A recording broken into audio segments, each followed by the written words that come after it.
There's a guy, and he goes out of his house one evening in the middle of winter, so it's dark. It's snowing, so the ground is covered in snowflakes. The snow is still falling gently. So he's walking through this suburban area towards the edge of town, where there is a bridge that he's intending to throw himself off. So this man is in a bad state, and suicide seems like the only option. So as he walks past a particular house on the way, he glances up at a light at a bedroom window, and in the same moment there's a little girl appears at the window and looks down at him, and she raises her arm and waves. Instinctively, out of good manners, he waves back. He has no idea who she is. He waves back. And then he just keeps walking. But he's thinking about that girl at the window. And before he has taken maybe 20 steps, he stops because something profound has dawned on him as a result of that chance encounter. And he turns around, thinking to himself, what am I doing? This is insane. And he goes home.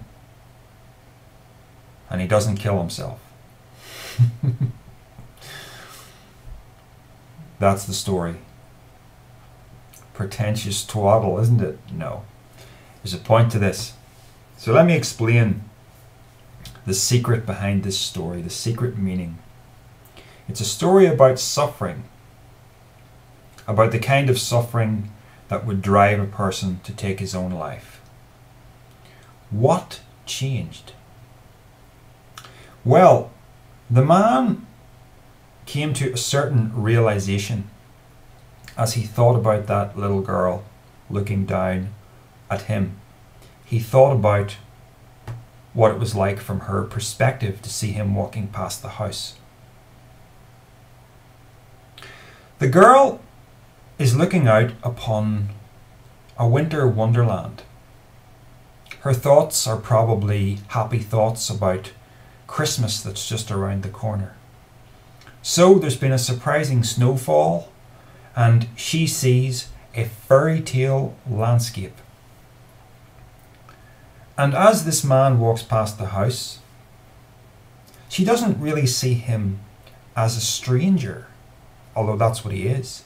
She sees him more as a character in her personal fairy tale, because the world has been changed for her. So she sees it in a way that she wouldn't normally. It's magical. Meanwhile, when he looks back at her, he does not see a fairy tale landscape. To him, the world is a dark place. A place of suffering, a place that he does not want to live in anymore. He has no reason to live. And what he realizes shortly after thinking about that is that there are 3 worlds here. 2 of them are not real, and one of them is. There is the world as seen through the girl's eyes. That's not real. It's not really a fairy tale. It just seems that way. There is the world seen through his eyes, and that's not real either. All of his suffering exists inside his mind. The real world is the world that exists between the 2 of them. It does not contain the fairy tale, and it does not contain the suffering that he's going on. Just because he sees it as dark does not make it dark. See what I'm getting at? There's the world as it really is, and then there's the world as seen from a perspective. And he suddenly realizes, I'm going to kill myself because of something that is entirely confined to the inside of my head.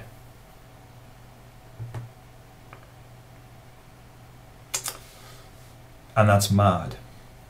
So I'm not proposing some sort of cure-all for suffering, but I'm just suggesting that it's beneficial for us to ask ourselves how much of our suffering is self-created?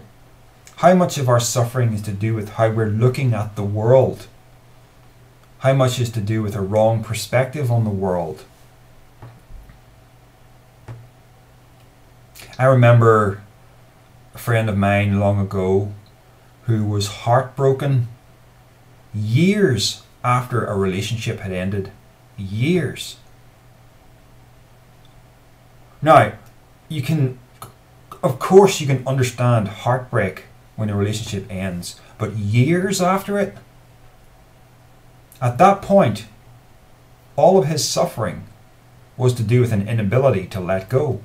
It was to do with a perspective that was unhealthy, grasping for something that was never going to be. An inability to look back and remember the person you were before the relationship even began. Remember the happiness that you had before you maybe even met that person, because that should be able to be attainable again a certain amount of time after a relationship has ended. I can remember when I was dealing with my mother's death.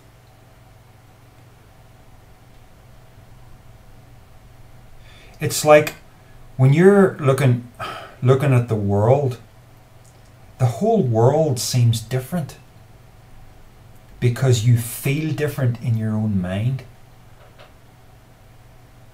It's as if your grief and your suffering has spilled out of you and exists in the world all around you. Everything is colored differently. But that's an illusion. I could be walking down the street in that state of grief, and a couple of bubbly teenagers could be walking past me, gossiping and giggling and in their own little world, and they are completely insulated from what I'm going through, and yet it feels as if what I'm going through extends out into the world, but it doesn't. It's entirely self-created. So the important lesson is just to examine how much of your suffering is self-created. And I'm not suggesting that we shouldn't grieve. Of course we should. But there's a healing process too. I can't imagine, I know people are suicidal, but I can't imagine ever being suicidal. And I guess I wanted to make this video around Christmas time because Christmas is the period when suicides are on the increase. So why is that? It has something to do with, I don't know, feeling left out, seeing the joy in other people's lives and missing out on it. But you know, Christmas is only here for a little while, and then the new year comes around and everything changes once again. So people kill themselves at Christmas time when the event is so fleeting. It's utter madness.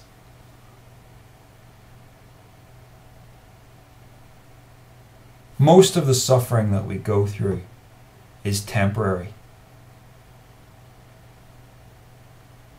Something to remember. Take care, folks, and have a happy winter solstice.